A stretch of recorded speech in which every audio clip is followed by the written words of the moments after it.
Yo, halo kawan, kembali lagi dengan aku Sidi, Citizen Fans Bas Bandung. Pada video kali ini, aku akan membahas tentang STP.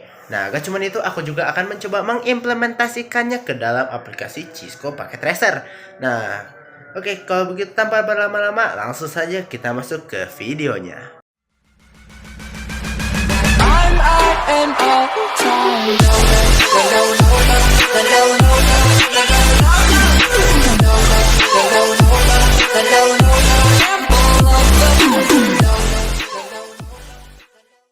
STP atau Spanning Tree Protocol adalah sebuah protokol jaringan yang bekerja pada layer 2 atau data link layer.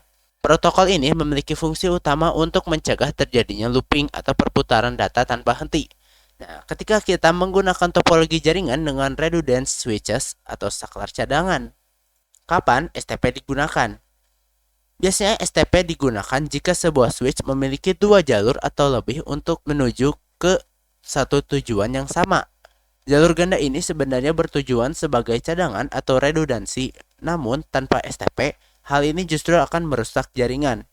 Oke, sekarang kita akan mencoba mengimplementasikan atau mensimulasikan looping di dalam Cisco Packet Tracer.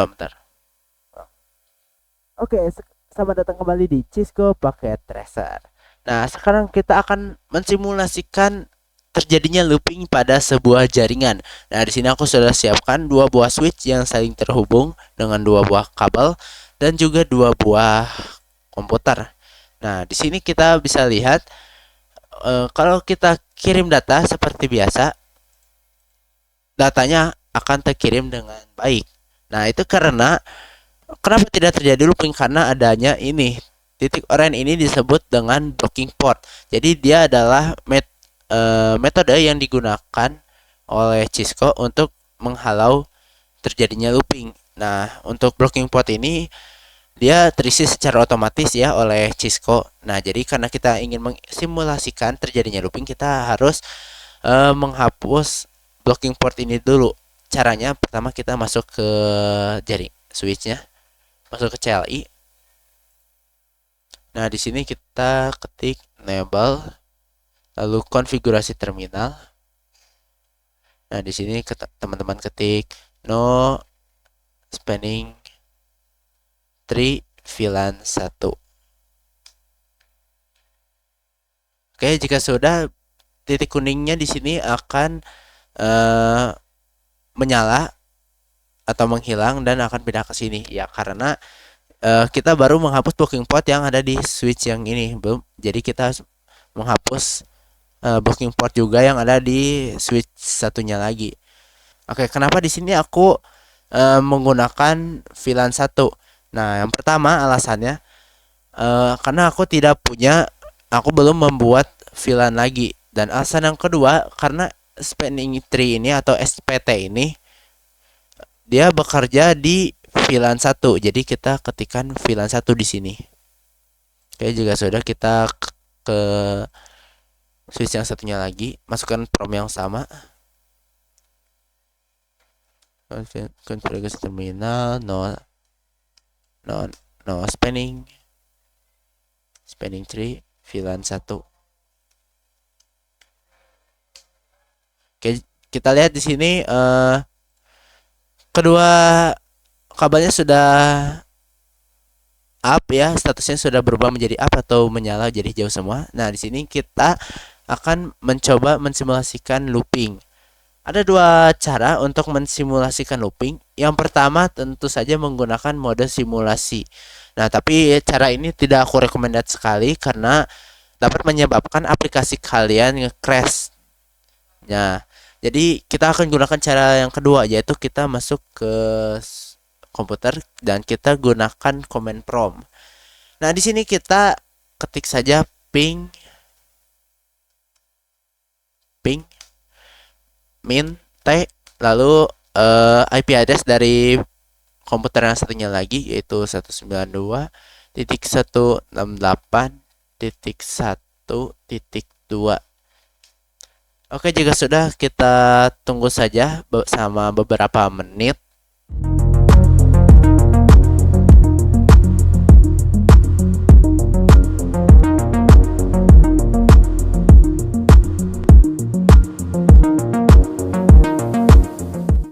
Oke, aku kembali lagi dan ini sudah beberapa menit aku tinggalkan.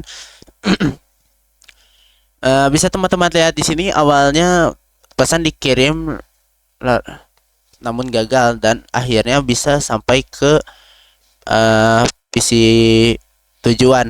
Nah, sayangnya setelah itu dia eh, terjadi looping ya. Bisa kita lihat di sini dia memberikan pesan yang sama yaitu request timeout. Nah, oke di sini kalau teman-teman ingin berhenti bisa ketik Ctrl C. Nah, nah tentu looping ini juga memang sangat meresahkan. Nah, dampak negatif dari looping ini, nah ada beberapa dampak negatif yang dapat disebabkan oleh looping ini. Nah, dampak negatif yang disebabkan oleh looping diantaranya adalah pertama, kerusakan pada switch. Perangkat bekerja terlalu keras untuk memproses data yang sama. Kedua, pesan tidak sampai. Data asli gagal mencapai tujuan karena terjebak dalam putaran. Lalu yang ketiga ada badai broadcast. Terjadi pengiriman paket secara terus-menerus atau beruntun yang menghabiskan bandwidth. Lalu yang terakhir ada sistem error. Beban trafik yang ekstrim membuat sistem macet hingga akhirnya kedua switch tersebut akan down. Untuk mengatasi looping, kita akan menggunakan metode blocking port. Nah, jadi cara kerjanya, STP akan memilih salah satu port di dalam jaringan untuk diblok atau dinonaktifkan secara logis.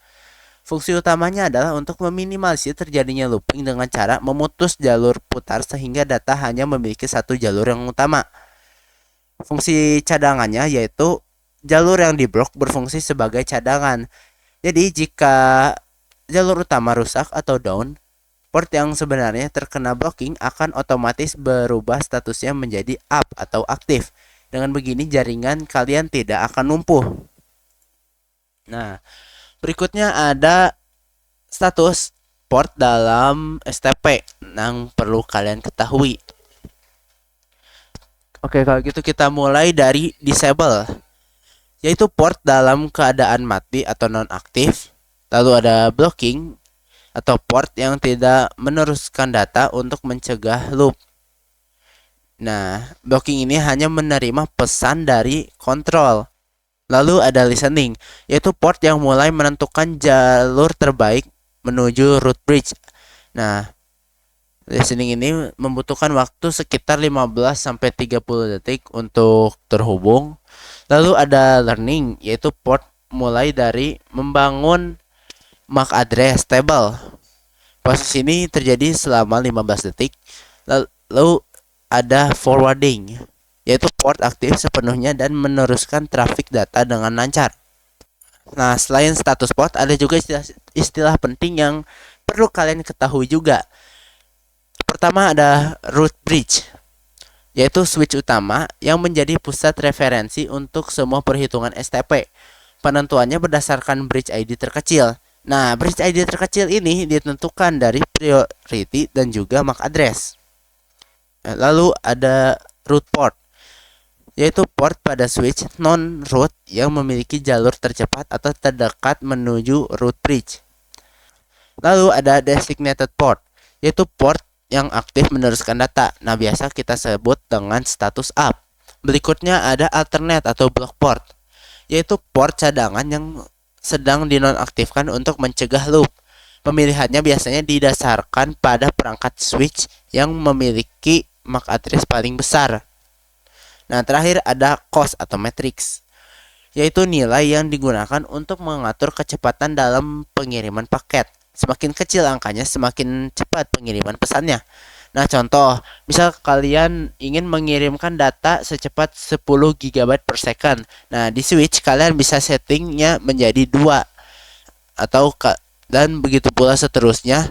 1 GB bisa kalian ketik 4 atau bahkan 100 Mbps bisa kalian setting dengan angka 19 di switch. Oke, kalau gitu kita coba mengimplementasikannya di Cisco.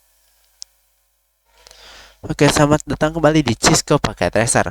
Nah, tadi ya kita habis menggunakan jaringan yang ini untuk mempraktikkan looping. Nah, sekarang kita akan menggunakan jaringan yang ini untuk mempraktekkan sisanya. Nah, di sini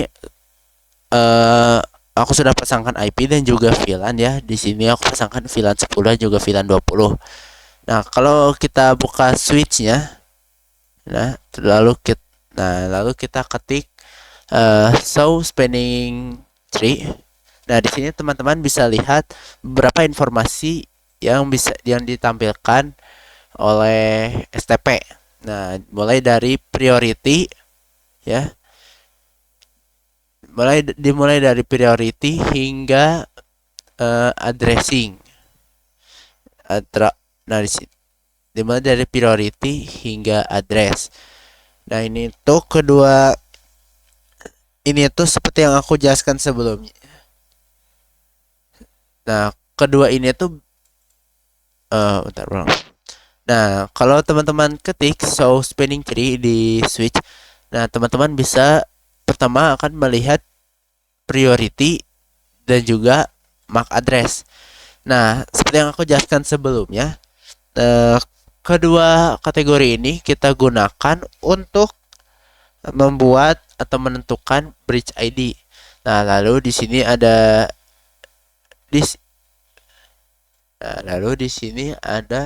this bridge is the root. Nah, itu untuk switchnya 3. Nah, berartinya apa? Jadi ini adalah switch utama yang mengatur switch sisanya, yaitu switch 2 dan juga switch 4. Nah, di sini bisa kita lihat di switch 4 dan switch 2 ada cost atau kecepatan mengirim datanya. Lalu di sini ada port atau jalur tercepat untuk sampai ke port atau switch utama, yaitu si switch 3 ini. Dan di sini semua switch membutuhkan waktu sekitar 15 detik sebelum terhubung. Nah, untuk priority di sini kenapa dia menggunakan 32769? Padahal standar yang ditetapkan oleh Cisco itu adalah 32768. Nah, penambahan angka 1 ini didasari dari VLAN. Karena penggunaan STP ini berada di VLAN 1, makanya dia ditambah dengan 1. Hasilnya adalah segini. Nah, bisa kita lihat juga MAC address pada setiap switch itu berbeda.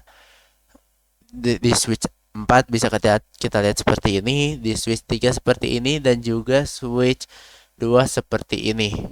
Nah, lalu di sini ada status pada setiap port yang terhubung pada switch.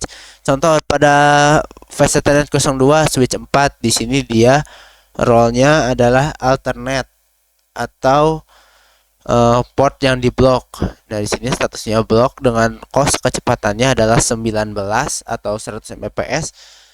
Lalu di sini ada untuk fast Ethernet 01 pada switch 4 ada root port, yaitu yang menentukan jalur tercepat menuju ke root bridge dengan statusnya yaitu forwarding. Lalu di sini ada designated. Di sini juga ada designated dengan statusnya forwarding semua. Nah, pertanyaannya apakah pengaturan ini dapat mempengaruhi jaringan? Oke, mari kita tes. Di sini kita coba kirim pesan dari VLAN 10 ke VLAN 10 ya. Bisa kita lihat hasilnya adalah sukses. Nah, rutenya tadi karena port ini diblok, karena kabel ini diblok, jadi otomatis jalurnya yang akan dia ambil adalah dari switch 4 ke switch 3 lalu ke switch 2 lalu masuk. Oke, mari kita lihat. Kita mulai. Dari PC 6 dia masuk ke switch 4. Dia tidak akan melewati kabel ini karena terkena blocking port, lalu masuk ke switch 3. Dari switch 2 dia akan masuk ke komputer tujuan. Dan begitu pula seterusnya, dia akan balik lagi hingga akhirnya kembali ke PC awal. Oke, dengan begitu selamat kalian berhasil menguasai STP di Cisco Pocket Tracer. Sampai jumpa di video berikutnya dan bye bye.